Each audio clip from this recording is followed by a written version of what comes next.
ओम साई राम। श्री दादा साहेब खापर्डे द्वारा लिखी शिरडी डायरी दिनांक 4 जनवरी 1911। मैं सुबह जल्दी उठ गया, प्रार्थना की और अपने पुत्र बाबा और गोपाल राव दोरले को साईं महाराज के पास जाकर अमरावती लौटने के लिए अनुमति लेने की इच्छा प्रकट की। लेकिन मेरी पत्नी ने बीच में ही कहा कि यह पौष पूर्णिमा का दिन है और हमारे कुलदेवता के लिए मंगल दिन है, इसलिए आवश्यक अनुमति मांगने का कोई प्रयास नहीं किया गया। मैंने उनके सामान्य दिनों की तरह बाहर जाते हुए दर्शन किए और उनके लौटने के बाद मस्जिद गया। इसके बीच का समय रामायण पढ़ने में लगाया।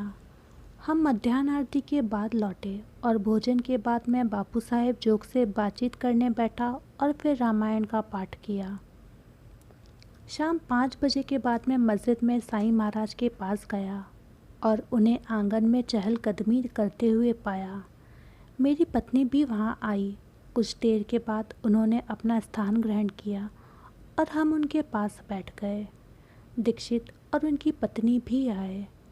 साईं महाराज ने तब एक कहानी सुनाई। उन्होंने कहा कि एक महल में एक राजकुमारी रहती थी। एक मांग ने उससे वहाँ ठहरने के लिए आसरा मांगा। उसकी ननंद भी जो वहीं रहा करती थी, उसने मांग को आश्रय देने से मना कर दिया। जब वह मांग अपनी औरत के साथ निराश होकर अपने गांव लौट रहा था, तब उसे रास्ते में अल्लाह मियाँ मिल गए और उसने अपनी कहानी कह सुनाई कि कैसे दरिद्रता से ग्रस्त हो उसने आश्रय मांगा और मना कर दिया गया। अल्लाह मियाँ ने उसे अपनी पत्नी के साथ लौटने और एक बार फिर उसी राजकुमारी से आश्रय मांगने की सलाह दी। उसने वैसा ही किया और रख लिया गया और परिवार के सदस्य के समान उससे व्यवहार किया गया। मांग सभी सुख साधनों का आनंद उठाते हुए 6 महीनों तक रहा और फिर सोने के लालच में राजकुमारी की एक कुल्हाड़ी से हत्या कर दी।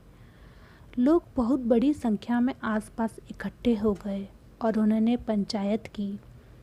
मांग ने अपना गुनाह कबूल कर लिया। जब मामला होते होते राजा तक पहुंचा, अल्लाह मियाँ ने उन्हें निर्देश दिया कि मांग को छोड़ दिया जाए। राजा ने मान लिया।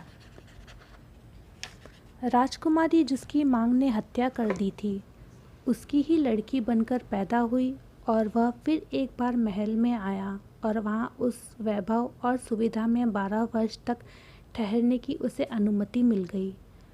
फिर अल्लाह मियाँ ने राजा को उस हत्या की गई राजकुमारी का बदला लेने के लिए प्रेरित किया और मांग उसी तरह से मारा गया जिस तरह उसने राजकुमारी को मारा था। मांग की विधवा मांग की नियति को न्यायपूर्ण मानते हुए वापस अपने गांव चली गई। राजकुमारी जो मांग की लड़की बनकर पैदा हुई थी, महल में आई। पूर्व जन्म में जो कुछ उसका था, उसका अधिकार लेकर उसके बाद खुशी से रहने लगी। ईश्वर का कार्य पूरा हो गया और उसका न्याय प्रमाणित हुआ। रात को शेष आरती, भीष्म के भजन और दीक्षित की रामायण हुए। राम मारुति ने आज साईं महाराज का आलिंगन किया जब वे शेष आरती के लिए शोभा यात्रा में चावड़ी जा रहे थे। आज का दिन समाप्त। दिनांक 4 जनवरी 1912। ओम साईं राम।